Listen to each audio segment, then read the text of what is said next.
तो आइए जानते हैं देश और विदेश की 10 बड़ी खबरों के बारे में सिर्फ 5 मिनट में। अगर अब तक आपने चैनल को सब्सक्राइब नहीं किया तो सब्सक्राइब करके रख ले और वीडियो को लाइक कर दे। आवारा पशु नहीं खराब कर पाएंगे किसानों की फसल, सरकार ला रही है full proof plan. Uttar Pradesh में किसानों की सबसे बड़ी समस्या अब कुछ हद तक कम हो सकती है। किसानों के खेतों में सोलर पावर फेसिंग लगाने का प्रस्ताव कृषि विभाग ने तैयार किया है। इससे किसान अपनी फसल को बचा सकेंगे। सरकार सोलर पावर का उपकरण लगाने के लिए किसानों को सब्सिडी देने पर भी विचार कर रही है। उत्तर प्रदेश में आवारा पशु और निराश्रित गोवंश बड़ी समस्या में है। ये किसानों की फसल को बुरी तरह तबाह कर देते हैं। अब निराश्रित गोवंश से खेत को बचाने के लिए यूपी सरकार ने सोलर एनर्जी से संचालित होने वाले पैनल और बाड़े को लगाने का प्रस्ताव तैयार किया है। इस प्रस्ताव के मुताबिक सोलर पावर के बाड़े तैयार किए जाएंगे। इस फेसिंग पर कुल 6 से 10 वोल्ट का करंट दौड़ता रहेगा। इसे लगाने से आने वाला आधा खर्च सरकार वहन भी करेगी। ऐसे प्रस्ताव पर काम किया जा रहा है। सोलर पावर के बाड़े से फसल बचाने के पीछे मकसद ये भी है कि इससे खेतों के करीब आने वाले निराश्रित गोवंशों का भी नुकसान नहीं होगा। इसे छूने पर पशुओं को सिर्फ मामूली करंट लगेगा। बता दें कि खेतों के किनारे नुकीले तार के बाड़े और इलेक्ट्रिक फेसिंग लगाना पहले से ही प्रतिबंधित है। केंद्रीय कर्मचारियों को मिला एरियर, अब टैक्स छूट के लिए भरना होगा ये फॉर्म। 7वें वेतन आयोग की सिफारिशों के आधार पर सैलरी लेने वाले केंद्रीय और अन्य सरकारी कर्मचारियों के लिए जरूरी खबर है। दरअसल ऐसे कर्मचारी सेक्शन 89 के तहत एरियर पर टैक्स राहत का दावा कर सकते हैं। हालांकि उन्हें ऐसी राहत का दावा करने के लिए ई फाइलिंग वेबसाइट पर फॉर्म 10E दाखिल करना होगा। बता दें कि सरकार 6 माही आधार पर दिए जाने वाले महंगाई भत्ता यानी कि DA के एरियर कर्मचारियों के बैंक अकाउंट में भेजती है। टैक्स मान के विशेषज्ञों के मुताबिक अगर आप सेक्शन 89 के तहत राहत का दावा करना चाहते हैं तो आयकर विभाग की फाइलिंग वेबसाइट पर ऑनलाइन फॉर्म 10E दाखिल करना अनिवार्य है। टैक्स राहत का दावा करने के लिए आपको इनकम टैक्स रिटर्न दाखिल करने से पहले फॉर्म 10E दाखिल करना चाहिए। असिस्टेंट प्रोफेसर बनने के लिए PhD की अनिवार्यता खत्म, NET एग्जाम होगा minimum qualification. University grant commission UGC ने आज एक बड़ा फैसला लेते हुए असिस्टेंट प्रोफेसर भर्ती के लिए PhD की अनिवार्यता को खत्म कर दिया है। UGC chairman professor M Jagdish Kumar ने ट्वीट के माध्यम से UGC के गजट नोटिफिकेशन की जानकारी साझा की। उन्होंने ये भी कहा कि नए नियम 1 जुलाई 2023 से लागू हो गए थे। प्रोफेसर कुमार के अनुसार असिस्टेंट प्रोफेसर के रूप में नियुक्ति के लिए PhD की योग्यता 1 जुलाई 2023 से केवल वैकल्पिक होगी। सभी उच्च शिक्षा संस्थानों के लिए असिस्टेंट प्रोफेसर के पद पर सीधी भर्ती के लिए NET SCT SLET की न्यूनतम मानदंड होगा। जारी नोटिफिकेशन के अनुसार university grant commission minimum qualification for appointment of teachers and other academic staff regulation 2018 में संशोधन किया गया। अब NET SCT SLET क्वालिफिकेशन ही हायर एजुकेशन में असिस्टेंट प्रोफेसर के पदों पर सीधी भर्ती के न्यूनतम अर्हता होगी। मणिपुर हिंसा के 2 महीनों के 10 चुनिंदा फोटोज, हाथ में बंदूक लिए खड़े दिखे युवा, गाड़ियों की चेकिंग कर रही महिलाएं।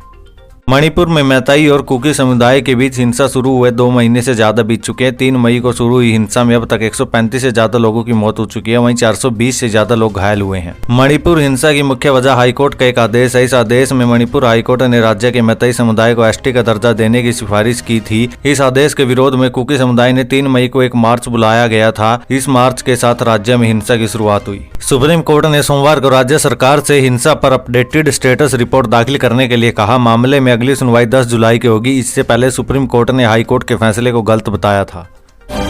हरियाणा ग्रुप C भर्ती के लिए प्री मेडिकल टेस्ट होगा। इसी महीने पंचकुला में होगी जांच। कट ऑफ स्केड्यूल जारी करेगा HSSC। हरियाणा ग्रुप C भर्ती के लिए कई कैटेगरी में प्री मेडिकल टेस्ट होना है। हरियाणा स्टाफ सिलेक्शन ने इसको लेकर नए नोटिस जारी कर दिए हैं। आयोग की तरफ से जारी नोटिस में जुलाई में PMT आयोजित किया जाएगा। इसके लिए HSSC की तरफ से कट ऑफ स्केड्यूल भी जारी किया जाएगा। आयोग के चेयरमैन भोपाल सिंह खत्री ने बताया कि अभ्यर्थियों की PMT पंचकुला में ही आयोजित की जाएगी। राज्य CET में सफल घोषित 3.5 लाख से अधिक उम्मीदवारों के लिए विभागों, बोर्डों, निगमों आदि में ग्रुप C के 31,000 से अधिक पदों पर भर्ती के लिए अधिसूचना HSSC द्वारा जारी की जा चुकी है।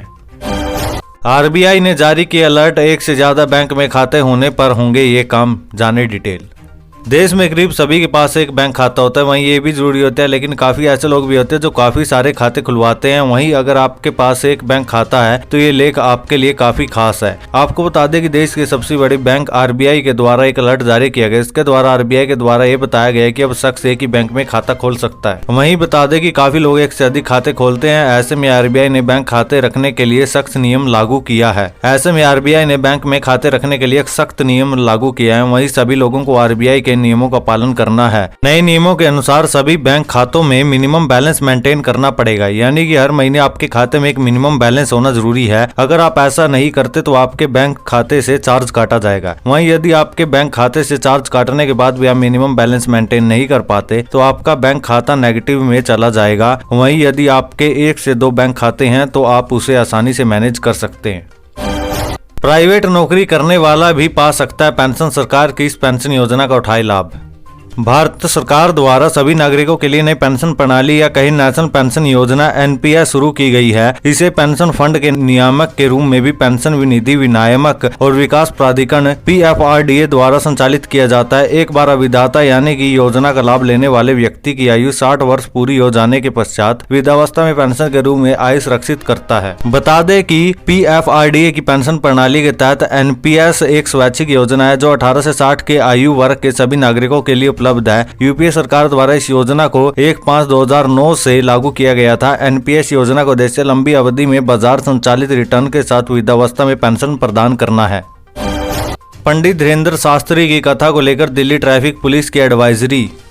दिल्ली में बागेश्वर धाम के पंडित धीरेन्द्र कृष्ण शास्त्री की कथा का आयोजन किया जा रहा है। ये कथा 6 से 8 जुलाई तक के लिए रामलीला उत्सव ग्राउंड आईपीएक्स पूर्वी दिल्ली में होने जा रही है, जिसको लेकर दिल्ली ट्रैफिक पुलिस ने एडवाइजरी जारी किया। दिल्ली ट्रैफिक पुलिस ने यातायात को लेकर हर तरह की जानकारी दिया है, जिससे कथा में शामिल होने वाले और उसके आसपास से गुजरने वालों को परेशानी का सामना न करना पड़े। दिल्ली ट्रैफिक पुलिस की तरफ से जारी एडवाइजरी में बताया गया है कि 6 जुलाई तक उत्सव ग्राउंड आईपीएक्स स्टेशन में पंडित धीरेन्द्र कृष्ण शास्त्री बागेश्वर धाम द्वारा हनुमान कथा को मद्देनजर यातायात प्रबंधित रहेगा। किसी भी असुविधा से बचने के लिए कृपया निर्देशिका का पालन करें। इसके अलावा कथा की अवधि के दौरान सड़क संख्या 57A पर हसनपुर टी पॉइंट से NH 24 तक सीबीएसई भवन के सामने गाजीपुर नाले पर रोड नंबर 56 के कट और सीबीएसई भवन के पास रोड नंबर 57 वाले कट पर यातायात की आवाजाही प्रतिबंधित रहेगी।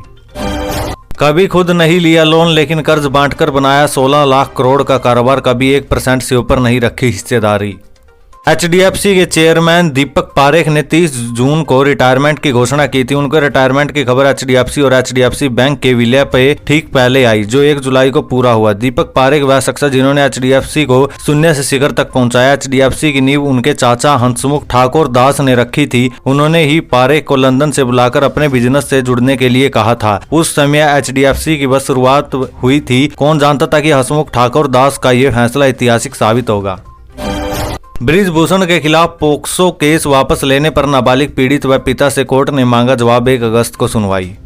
दिल्ली की एक अदालत ने एक नाबालिग पहलवान के कथित यौन उत्पीड़न को लेकर भारतीय कुश्ती महासंघ के निवर्तमान अध्यक्ष बृजभूषण शरण सिंह के खिलाफ दर्ज मामले को रद्द करने के लिए पुलिस की ओर से दाखिल की गई अंतिम रिपोर्ट पर पीड़िता और शिकायतकर्ता से मंगलवार को जवाब मांगा। अभियोजन पक्ष के वकील ने यह जानकारी दी। अतिरिक्त स्तर न्यायाधीश छवि कपूर ने बंद कमरे में हुई सुनवाई के दौरान पीड़ित शिकायतकर्ता को नोटिस जारी किया और उन्हें पुलिस की रिपोर्ट पर 1 अगस्त तक जवाब दाखिल करने का निर्देश दिया। अदालत द्वारा 1 अगस्त को मामले में अगली सुनवाई की जाएगी। दिल्ली पुलिस ने बृजभूषण शरण सिंह के खिलाफ यौन अपराधों से बच्चों के संरक्षण अधिनियम के तहत दर्ज मामले को रद्द करने का अनुरोध करते हुए 15 जून को अदालत में एक रिपोर्ट दाखिल की थी, लेकिन इसमें 6 महिला पहलवानों के यौन उत्पीड़न और पीछा करने के आरोप लगाए थे।